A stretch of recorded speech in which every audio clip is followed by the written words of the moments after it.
Well, bam. Well, welcome back, everybody. Welcome to the online youth Bible class. Man, it's been so awesome to see you guys on here and tuning in to read God's word with us. So thank you guys. If you were not there live or you have not yet seen the Sunday service, it is posted on Facebook and on YouTube.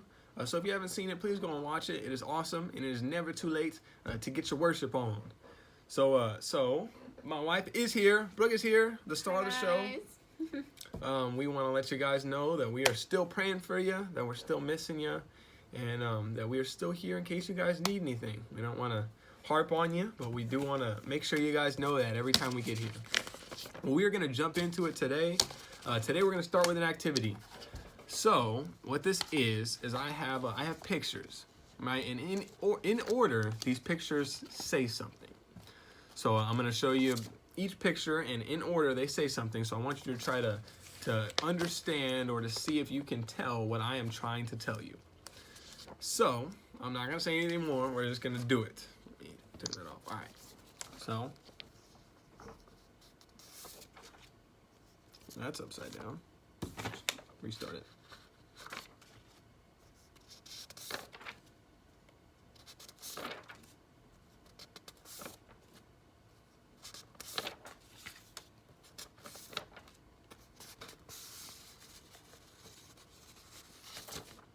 Bam! Alright, how'd you do? I honestly think I could have probably done that. There's like one or two that I'm like, I don't know, but I feel I would have probably done pretty well on this. So, let's go over it. I feel most of you probably got that one. You're like, that's a 2. So 2, day, we, you like that? That's a throwback. Today we are going, that one would have got me, I'm not gonna lie. Over, it's a good thing there's an arrow there. Matthew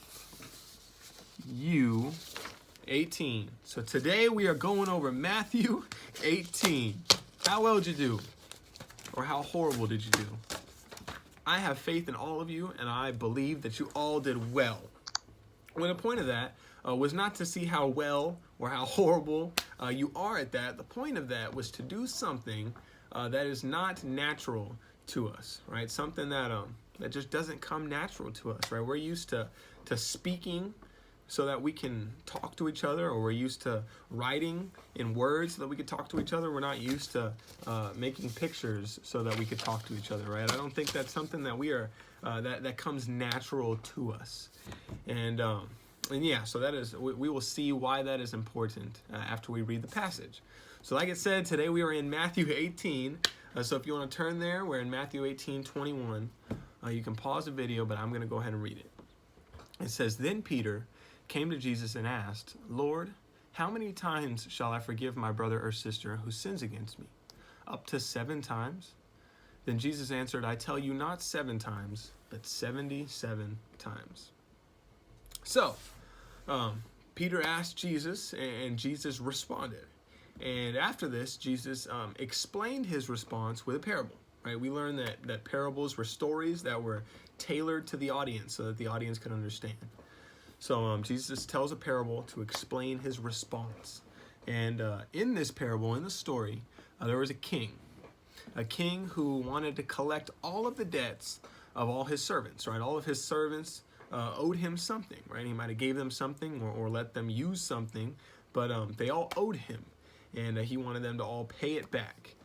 Now, each of the servants had to go before the king and pay him what they owed, right? They had to go to him and pay what they owed him. And if they couldn't pay, they would be thrown into prison until they were able to pay. Right? That does not sound like a smart way to me for you to get your money, but that's just how it was. If you could not pay what you owed to the king, you were thrown into prison until you were able to pay. Now, one of the servants owed a great deal, right? He owed a lot of money. It says that it was equal, or his debt was equal to 10,000 bags of gold. Right? I don't have anything. I don't have 10,000 anything other than grains of sand. But we have these, and these are going to represent 1,000 bags of gold. All right. So imagine each one of these is 1,000 bags of gold. All right. Let's see if we can even get them all on the screen. Bam, that looks good. Hey. almost there. And boom. Right, that is a lot of money. Right, that's not even $10,000. Right, imagine $10,000 now. Not even $10,000. It's 10,000 bags of gold. Right, you can barely see me behind this. Right, 1,000 bags of gold. 1,000 bags of gold. 1,000. That is a lot of money. Right. So let's. We go 10,000 bags of gold. Now, when the king heard that the man was not able to pay, the king ordered that all of his possessions be sold. Right? He said, so sell everything he owes because he can't pay me. So sell all of his stuff and give me the money. Then he said that the man's wife and kids will be sold as slaves to get even more money. Right? So he said, sell really everything that this man owns. And that is how you're going to pay me. Now the servant fell on his knees and begged that the king would have mercy on him. Now that brings us to verse 27. It says, the servant's master took pity on him, and he canceled the debt and let him go. Right? These are each 1,000 bags of gold. Imagine that now. Imagine you owe the bank, let's say it's even $10,000. You owe the bank $10,000, and they say, we'll cancel it. Right? It's not even that. It's 10,000 bags of gold, and he canceled it. Right? He forgave him. He had mercy on him. So the master took pity on him and canceled all the debt and let him go. Now, after the servant left, the servant went and he found another man who owed him money. Right? So he left and he walked off and he was doing whatever, and he stumbled across another guy that he was like, oh, wait, you owe me money. And it says that man owed him 100 silver coins. Right? So each of these, this is 1,000 bags of gold. Right? This is 100 silver coins. We got great representations. So 100 silver coins. Now the man, not the servant, but the man fell on his knees and begged for mercy because he couldn't pay. Right? Doesn't this sound familiar? This is the exact same thing that the servant went through. He fell on his knees and he begged because he couldn't pay. Right? It's the exact same thing. So now we're on verse 30. It says, but he refused. Instead, he went off and had the man thrown into prison until he could pay the debt. When the other servants saw what had happened, they were outraged and went and told their master everything that had happened. Right? So he said, you know what? No. Threw him in jail until you're going into jail until you can pay me. And now that servant that was forgiven by his master and that is now throwing this guy into prison, his other servants, or the servants that worked with him, they were mad at him, right? They saw that he was forgiven and that now he is not forgiving somebody. So they went and told the master. And it says, verse 32, then the master called the servant in. You wicked servant, he said, I canceled all the debt of yours because you begged me to. Shouldn't you have had mercy on your fellow servant just as I had on you?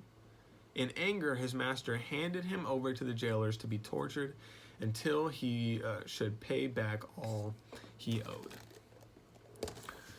So this man, this servant, was forgiven for so much, right?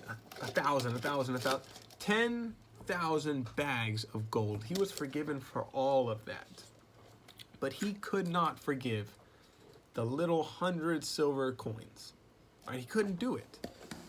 Right? And the point of this story that Jesus is telling, the point of this parable, the point that Jesus was making through this parable was that we have all been forgiven for so much by God. Right? Remember, the price of sin is death. Right? And as long as you are not Jesus, you have sinned abundantly. You have sinned a lot. And God, he chose to love us, and he chose to forgive us and to make a way for forgiveness. If we believe in Jesus and make him Lord, all of those sins that each deserve death, they are forgiven, right? He chose to love us and to give us forgiveness. And if we have been forgiven for so much, how can we not forgive our brother or our sister or anyone when they do something that annoys us or when they make us mad? How can we not forgive them for the little when God has forgiven us for a lot more than 10,000 bags of gold, right? God has forgiven us for a whole lot more than that. How can we not forgive for whatever thing it is that we have against somebody. Right? It's not easy to forgive. And really, a lot of times it doesn't feel natural. At least in the beginning, it doesn't feel natural to forgive somebody, right? A lot like the papers, right? That was something that didn't feel very natural. You might have done it, but it didn't feel natural. And forgiveness is the same thing. You might have forgiven somebody before, but honestly, it's not something that feels natural for us to do, to forgive somebody. But Jesus commands us to forgive, right? No matter what.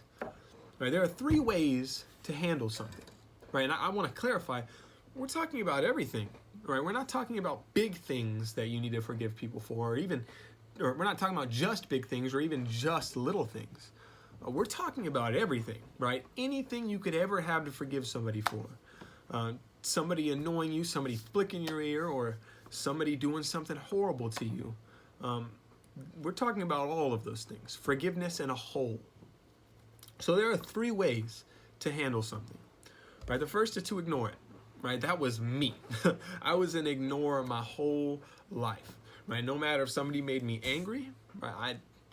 I didn't fight because I didn't like confrontation, right? I didn't want to give them the satisfaction of seeing how angry they made me. And if somebody made me upset, I didn't want to give them the satisfaction of seeing how upset they made me. So you can ask my parents, they'll probably be in the comments of this. I had a lot of holes in my wall when I was living with my parents, right? My room had a lot of holes in it because I was an ignorer. I ignored it in person, and it ended up building up in me, and in turn, I promise you, I had a whole lot of holes in my wall as a kid, right? And it doesn't matter. I truly, a lot of times, thought, you know what, I'm ignoring it. It is not bothering me. It's gone. But truthfully, it wasn't gone, right? Those things bottled up. In the end, little things that really shouldn't set me off would set me off. Little things would make me angry or make me upset when they really shouldn't have, because I didn't realize how much it was affecting me when I bottled things up. So ignore, that is one way to handle things. The second one is to retaliate or revenge, what most people call it, right? And for many of us, revenge is something we're like, hey, I know getting revenge is not the smart thing to do, right? I know that.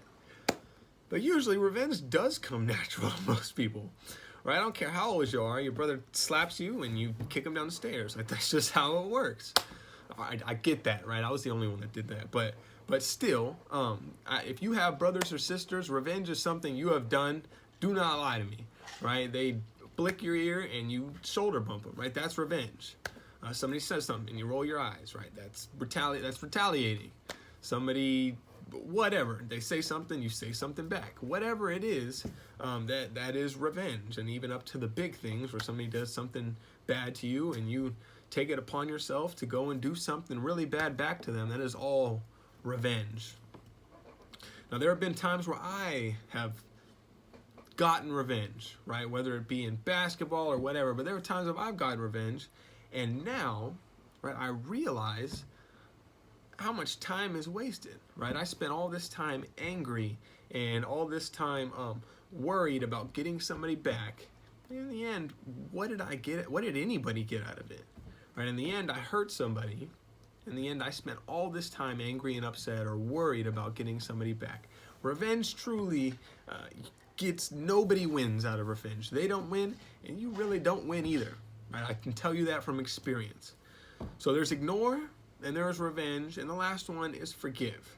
Right? It might not be natural for us to forgive people.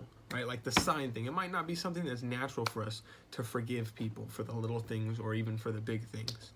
But it doesn't matter, right? Even if you're not going to be friends with that person, or you guys aren't going to be besties, forgiveness is always the right option, right? It's always the right thing to do. Now, if you'll turn to Colossians 3:13. Wow, I can't talk. We are going to read, sorry, I had this on here. Don't know where it went, so I'm going to pull it back up. We're going to read Colossians 3:13.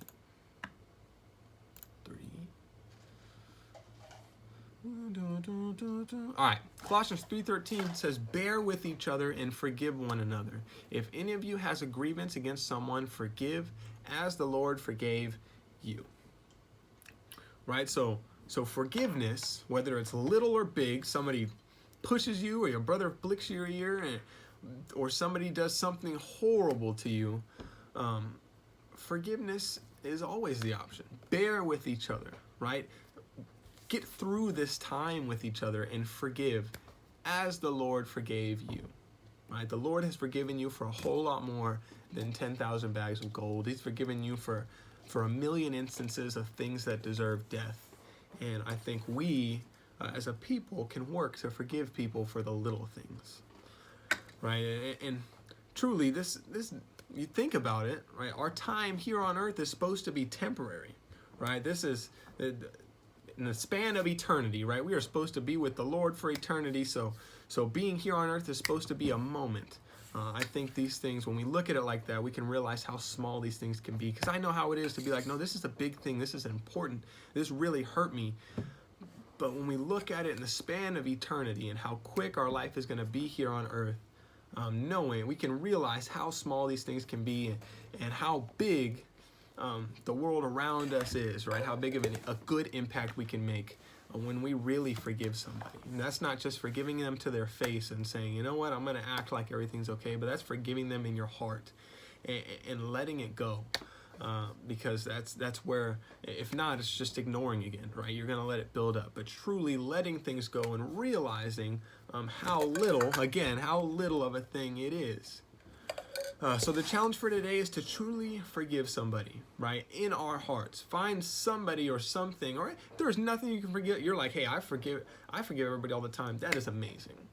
But if you can find anything that you can forgive somebody about, I want you to pray about and maybe look through this and realize how insignificant it truly is and how we can forgive somebody, whether that be your brothers and sisters or even parents, right? I know how crazy it is being stuck at home right now and being in tight quarters, rubbing elbows with everybody stuck in the house.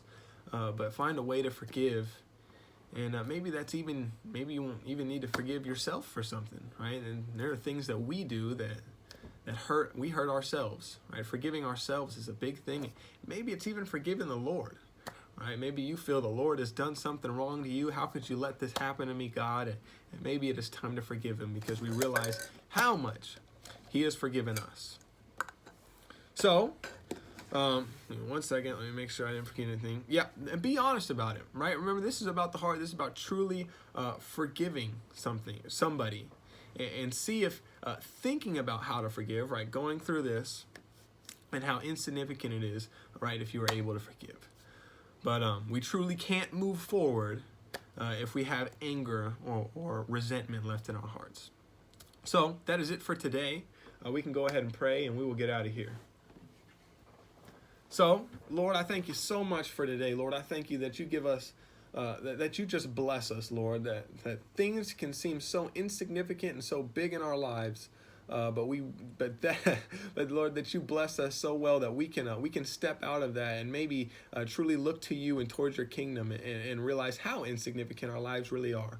Lord, I thank you so much for these youth, and I thank you for this church and for the way that you're working through us. Lord, I pray that you would just guide us, that you would fill them with your spirit, and that they would be able to know what your will is for their lives today. So I pray you keep them and their families safe and healthy. I thank you. I praise you. I pray these things in Jesus' name. Amen. All right. Well, we are going to head out. We will see you guys soon. We love you. We miss you. Yeah. Bye.